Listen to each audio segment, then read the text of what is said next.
Joseph's life began in a loving family. He was favored by his father Jacob.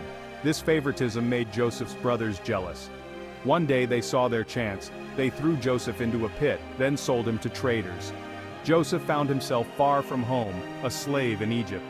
Imagine his fear and loneliness. Yet, even in this dark moment, God was with him. Joseph, despite his circumstances, worked hard. He found favor with Potiphar, his master. He was a good man, Joseph, but trouble followed him. Potiphar's wife falsely accused Joseph. He was thrown into prison, innocent but forgotten. Prison was a lonely and harsh place, but Joseph didn't give up. He held on to hope. He believed God had a plan, even when it was hard to see. In prison, Joseph met two men, both former servants of Pharaoh. Each man had a strange dream. Joseph, guided by God, interpreted their dreams. One man, Joseph said, would be restored to his position. The other, sadly, would be executed. Joseph's words came true. This began to spread Joseph's reputation as a man who could understand God's will. Even in prison, God's light shone on Joseph. Pharaoh, the ruler of Egypt, had a troubling dream. No one could interpret it. Remember the man Joseph helped in prison? He told Pharaoh about Joseph, the man who understood dreams. Pharaoh summoned Joseph. Joseph, standing before the most powerful man in Egypt, listened carefully to the dream. He knew this dream was from God. Joseph explained that Egypt would face years of plenty, followed by years of famine. He advised Pharaoh to store grain during the good years to prepare for the bad. Pharaoh, impressed by Joseph's wisdom, made him governor of Egypt. Joseph, once a slave, was now second in command. Section 4, From Prisoner to Provider. Joseph, using his God-given wisdom, managed Egypt's resources well. He was appointed by Pharaoh to oversee the storage and distribution of grain. When the famine struck, Egypt was prepared. The granaries were full, and the people had enough to eat. People from other lands came to Egypt for food. The news of Egypt's abundance spread far and wide. Among them were Joseph's brothers, the ones who had betrayed him. They came seeking help, unaware of who they would meet. They didn't recognize their brother after all these years. Joseph, however, recognized them immediately. He saw the pain they had carried for so long. The guilt and regret were evident on their faces. Instead of revenge, Joseph showed them mercy. He chose compassion over anger. He wept, revealing his identity. The moment was filled with emotion and tears. He forgave them, understanding that God had used their actions for a greater purpose. It was a moment of profound realization. Joseph then brought his entire family to Egypt, saving them from the famine. He ensured their safety and well-being. He reunited with his father Jacob, fulfilling God's plan.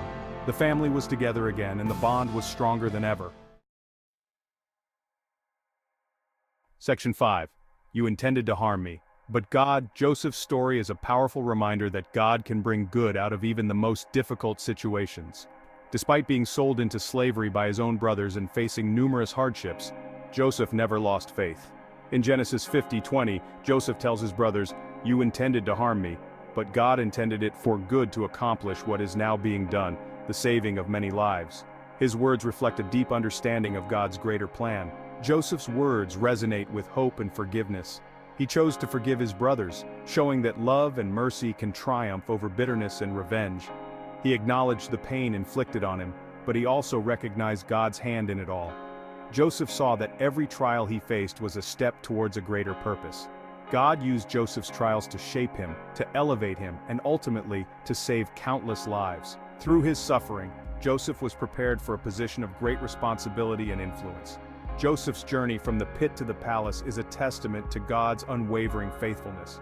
His life story encourages us to trust in God's plan, even when we cannot see the way forward. Section 6. Finding hope in Joseph's journey. Joseph's story offers us hope, especially when we face hardship.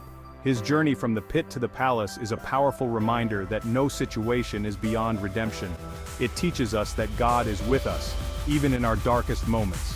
When Joseph was in prison, he never lost faith, and that faith was his guiding light.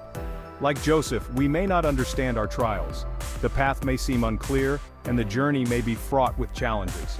But we must trust that God has a plan. His ways are higher than our ways, and His thoughts are higher than our thoughts. We must hold on to hope, even when it's hard. Hope is the anchor for our souls, keeping us steady amidst life's storms. Joseph's life is a testament to God's power to redeem and restore.